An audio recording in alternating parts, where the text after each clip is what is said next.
कि हे माँ, अरे ऊंची नीची पहाड़ियां मेरी मात की, हो मुझसे चढ़ो ना उतरो जाए, और कह दी जो मेरी मात से, और मेरो हाथ पकड़ ले जा।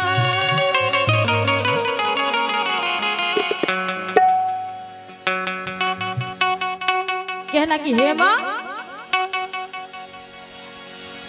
हो चली गिर जहाँ पूजन,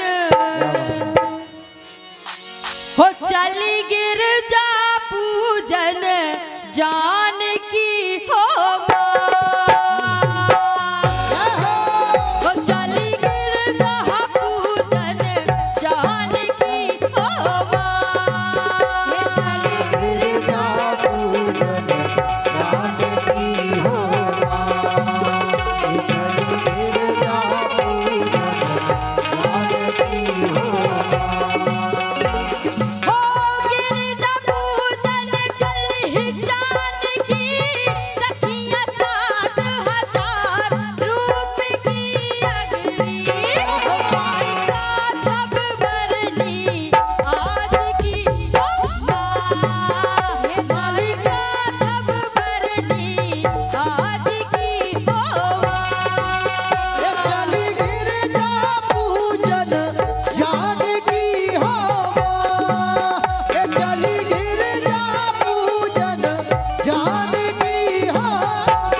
भैया नवरात्रियां आ रही हैं, कितने जने थे माता रानी के भक्त बैठे, सब हाथ उठाओ।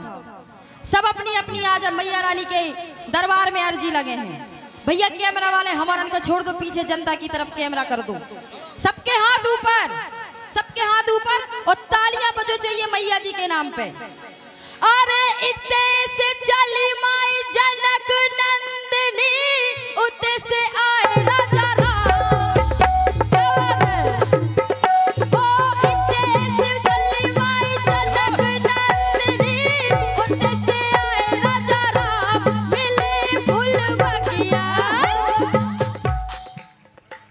ते हाथ नहीं दे माता रानी में। ऐसे न हो अगर अबे हाथ न उठा तो अगले जन्म में हाथ लो न मिले। अब ढाई उठ जाए, अब ढाई उठा सब हाथ लगो चाहिए आज अपन जल विहार में है। हाथ उठा सब इतने भैया हरो कैमरा की नजर में सब रिया हैं आज। ई बगल वाले भी उठाओ हाथ, इधर ऊपर सब बिल्कुल एक कैमरा ऊपर कर दो हमारे भैया है अभी देखो चाहिए ऊपर सबके हाथ। इतने से चली माई जनक नंदिनी उससे आए रंगराम ये फूल बगिया ने प्यारी जोड़ी जोड़ी लगी राजा राम की मां प्यारी जोड़ी जोड़ी लगी राजा राम की मां। हे चली गिरधारू जन जान की होवा, हे चली गिरधारू जन जान की होवा।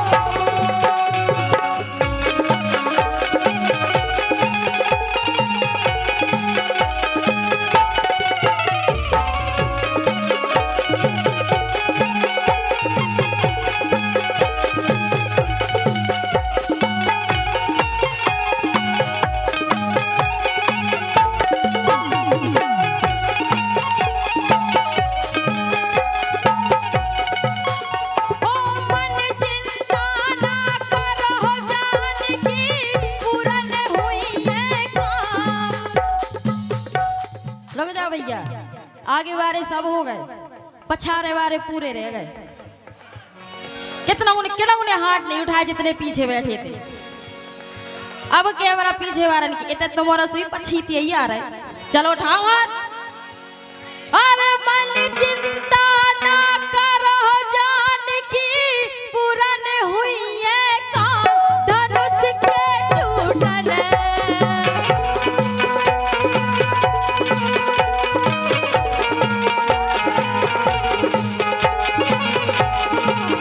ओ मन चिंता ना करो जानकी पूरन हुई है काम धनुष के टूटने।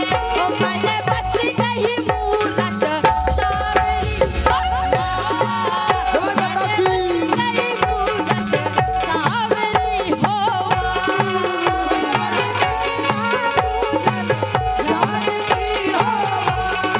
ओ चल गिरधा पूजन जान की होवा चल गिरधा पूजन जान की होवा ओ चल गिरधा पूजन जान की होवा चल गिरधा पूजन जान की होवा। बोलो मैं मां यूट्यूब पे बहुत चलो क्या वो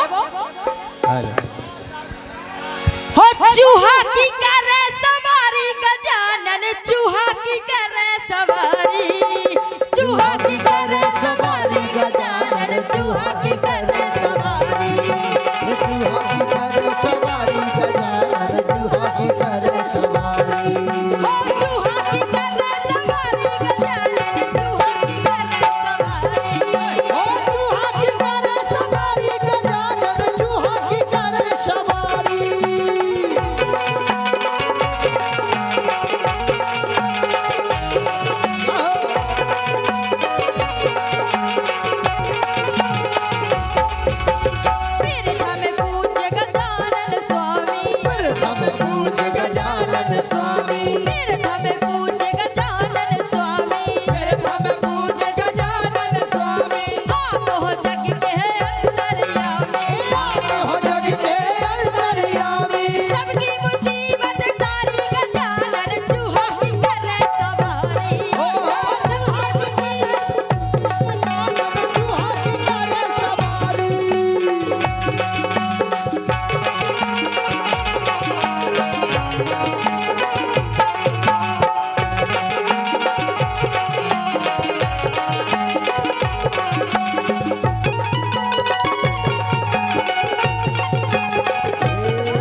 गजानन महाराज के लाने बस। और जोर घोर नचने हो सो अपनी जगह पोतई मटकन लगियो, सबको मजा आओ चाहिए भजन में तो नच लो, फिर तो रात भर धिन्नर कदन होना ही है। और हम एक बार हाथ उठा लो जल्दी, एक बार और। अरे चूहा की करे सवारी